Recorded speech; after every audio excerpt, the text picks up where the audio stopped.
Perkenalkan, nama saya Sherin Maranatha Alexa dengan NIM 2411026044. Saya dari kelas Gizi B 2024 dengan dosen pengampu Ibu Indria Pijaryani, SST MGizi. Saya akan menjelaskan mengenai struktur organel sel, difusi melalui membran, dan transport aktif melalui membran. Struktur organel sel terbagi menjadi 11 bagian.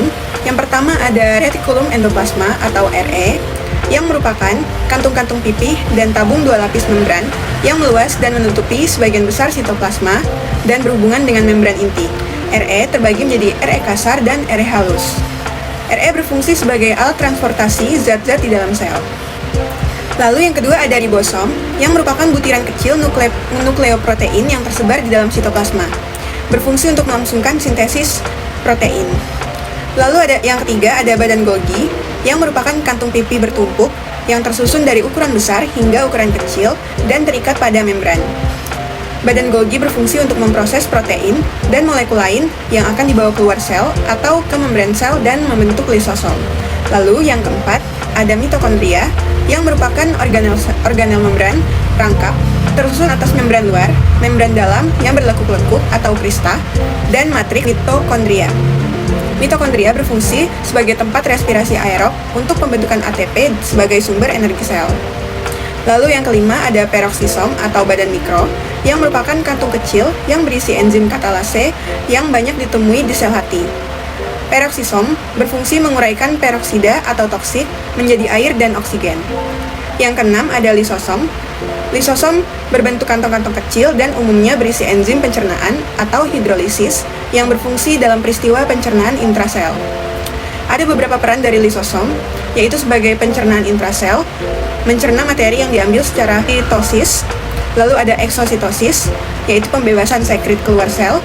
Ada autofagi, penghancuran organel sel yang sudah rusak.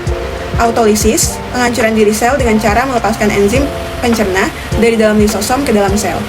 Berfungsi sebagai penghasil dan penyimpan enzim pencernaan seluler. Lalu yang ketujuh, ada sentrosom. Sentrosom berbentuk bintang yang disusun oleh dua sentriol. Sentrosom berfungsi dalam pembelahan sel atau mitosis maupun meiosis dengan membentuk benang spindel. Lalu yang kedelapan ada benang spindel, berfungsi menarik kromosom menuju ke kutub sel yang berlawanan. Dan yang kesembilan, mikrotubulus, berbentuk benang silindris dan kaku, berfungsi melindungi dan memberi bentuk sel dan berperan dalam pembentukan sentriol, silia, maupun flagella. Lalu yang ke-10 ada mikrofilamen, mirip mikrotubulus tetapi diameternya lebih kecil. Mikrofilamen berfungsi dalam proses pergerakan sel, endositosis, dan eksositosis. Lalu yang terakhir ada inti sel atau nukleus. Inti sel merupakan organel yang mengatur semua kegiatan di dalam sel. Inti sel terdiri dari membran inti, nukleoplasma, kromosom, dan nukleus. Fungsi dari inti sel yaitu mengatur semua aktivitas sel karena di dalam inti sel terdapat kromosom yang berisi ADN yang mengatur sintesis protein, seperti mengendalikan proses berlangsungnya proses metabolisme dalam sel, menyimpan informasi genetik, dan tempat terjadinya replikasi. Selanjutnya, transport aktif melalui membran. Transport aktif terdiri dari mekanisme transport membran yang memerlukan energi tambahan dari sel untuk memindahkan zat. Proses ini penting ketika sel perlu mengangkut zat dari konsentrasi rendah ke konsentrasi yang lebih tinggi yang tidak mungkin terjadi melalui difusi yang biasa. Transport aktif menggunakan protein transport atau pompa yang berfungsi sebagai penjaga membran sel yang mengikat dan mengeluarkan zat tertentu sesuai dengan kebutuhan sel. Karena memerlukan energi, transport aktif berperan dalam berbagai proses penting dalam tubuh seperti penyerapan nutrisi dari usus ke dalam aliran darah, pemompaan ion-ion yang terlibat dalam sinyal saraf, dan pengeluaran sisa metabolisme dari dalam sel.